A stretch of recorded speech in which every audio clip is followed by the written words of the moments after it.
अस्सलाम वालेकुम स्टूडेंट्स, आज हम फिज़िक्स का सेकंड चैप्टर स्टार्ट करेंगे, करंट इलेक्ट्रिसिटी। आज के इस लेक्चर में हम करंट इलेक्ट्रिसिटी का थोड़ा सा इंट्रोडक्शन पढ़ेंगे। करंट इलेक्ट्रिसिटी क्या होता है? करंट इलेक्ट्रिसिटी बेसिकली फिज़िक्स की एक ब्रांच है जिसमें हम मोशन ऑफ चार्जेस को डिस्कस करते हैं। ठीक है, so current electricity is the branch of physics that deals with the study of charges in motion. Current हमारे पास टू टाइप्स का होता है, एक अल्टरनेटिंग करंट होता है और एक डायरेक्ट करंट होता है। डायरेक्ट करंट एक ही डायरेक्शन में मूव करता है, लेकिन जो अल्टरनेटिंग करंट है वो हर इंटरवल के बाद, हर हाफ साइकिल के बाद अपनी डायरेक्शन चेंज करता रहता है। डायरेक्ट करंट बेसिकली बैटरीज में यूज़ होता है और जो अल्टरनेटिंग करंट है वो घरों में यूज़ करते हैं।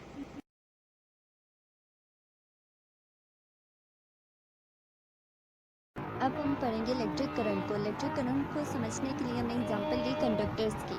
कंडक्टर्स बेसिकली क्या होते हैं? वो मटेरियल्स होते हैं जिनमें फ्री चार्जेस मूव करते हैं। इनमें हमारे पास सोल्यूशन भी आ सकते हैं और गैसेस आ सकते हैं। यहाँ पे हम स्पेसिफिकली सॉलिड कंडक्टर्स की बात कर रहे हैं, जिसमें हमने लेट्स सपोज सिल्वर को लिया। सिल्वर हमारे पास बेस्ट कंडक्टर आता है।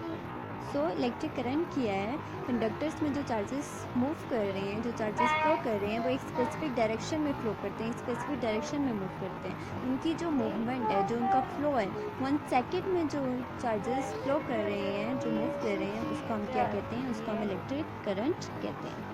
इसको समझने के लिए हमने एक एग्जांपल ली। एक ऑब्जेक्ट लिया जिसकी हाइट h थी, उसके एक एंड पे हमने एक पाइप को रखा।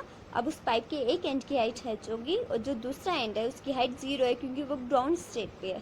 ठीक है, एक एंड की हाइट h है और जो दूसरा एंड है उसकी हाइट 0 है। इसके साथ हमने एक और पाइप लिया जिसके दोनों एंड की जो हाइट है वो सेम है। ठीक है, जो दूसरा पाइप है वो सेम लेवल पर रखा हुआ है, तो उसकी जो दोनों एंड की हाइट होगी वो सेम होगी। अब जब हम इसके एक एंड से वाटर को इंटर करेंगे तो वो जो वाटर है वो किसी एक पॉइंट पे क्या हो जाएगा? स्टेशनरी हो जाएगा। ठीक है, वाटर जब इसमें से फ्लो होगा वो किसी एक पॉइंट पे स्टेशनरी हो जाएगा, क्योंकि पाइप के जो दोनों एंड हैं वो सेम लेवल पर थे, उनकी हाइट सेम थी, इसलिए जो वाटर है वो सेकेंड एंड से बाइक की तरफ नहीं निकलेगा। क्यों? इसकी जो पोटेंशियल एनर्जी आती है जो mgh है, mg इसमें कांस्टेंट होता है और h आपके पास दो हाइट्स आ रही है ना, एक एंड की हाइट h1 होगी और जो दूसरा एंड है उसकी हाइट h2 होगी। अब यहाँ पे तो दोनों की हाइट सेम है। ठीक है, h1 और h2 दोनों की हाइट सेम है, तो पोटेंशियल एनर्जी डिफरेंस जो आएगा वो क्या आएगा? वो 0 आएगा। ठीक है, क्योंकि h1 और h2 सेम है, इसलिए हमारे पास mgh माइनस mgh करेंगे तो हमारे पास जो पोटेंशियल एनर्जी डिफरेंस आएगा वो 0 आएगा। इसलिए जो वाटर हमने इसमें इंटर किया था, जो फ्लो करवाया था, वो वाटर किसी एक पॉइंट पे स्टेशनरी हो जाएगा, वो सेकंड एंड से बाइट की तरफ फ्लो नहीं करेगा, क्योंकि जो हाइट थी वो एक सेम लेवल पर थी, वो डिफरेंट लेवल पे नहीं थी। अगर वो डिफरेंट लेवल पे होती तो वाटर जो था वो सेकेंड एंड से बाइट की तरफ निकल आता। अब अगर हम जब फर्स्ट पाइप से वाटर को फ्लो करवाएंगे तो उसके एक एंड की हाइट तो 0 है, तो पोटेंशियल एनर्जी एक एंड पे क्या आ जाएगी? आपके पास 0 आ जाएगी, क्योंकि उसकी हाइट 0 है तो पोटेंशियल एनर्जी आपके पास 0 हो जाएगी। सेकेंड एंड की हाइट h है, तो आपके पास यहाँ पे जो पोटेंशियल एनर्जी आ रही है वो mgh आएगी। यहाँ पे पोटेंशियल एनर्जी हमारे पास mgh आएगी। तो जो वाटर हमने बीच में से फ्लो करवाया है वो ग्रेटर से लोअर की तरफ, ग्रेटर पोटेंशियल से लोअर पोटेंशियल की तरफ जाएगा, क्योंकि जिस एंड की हाइट h है वहाँ पे पोटेंशियल एनर्जी हमारे पास क्या आ रहा है? ग्रेटर आ रहा है। ठीक है, जिस एंड की हाइट 0 है तो वहाँ पे पोटेंशियल एनर्जी हमारे पास ग्रेटर नहीं होगा, वहाँ पे लेस होगा, तो जो वाटर फ्लो किया है वो ग्रेटर पोटेंशियल से लोअर पोटेंशियल की तरफ जाएगा।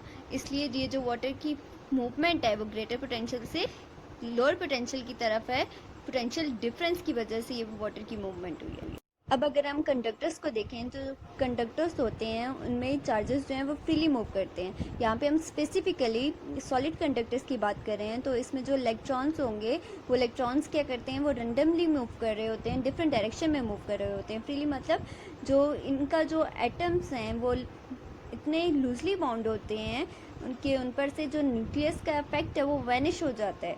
ठीक है, इसलिए वो जो इलेक्ट्रॉन्स होते हैं वो कंडक्टर्स के अंदर फ्रीली मूव कर रहे होते हैं। इनको हम एक और नाम भी देते हैं, इनको गैस मॉलिक्यूल्स भी कहते हैं, क्योंकि गैस मॉलिक्यूल्स भी जो होते हैं वो फ्रीली मूव कर रहे होते हैं, रैंडमली मूव कर रहे होते हैं।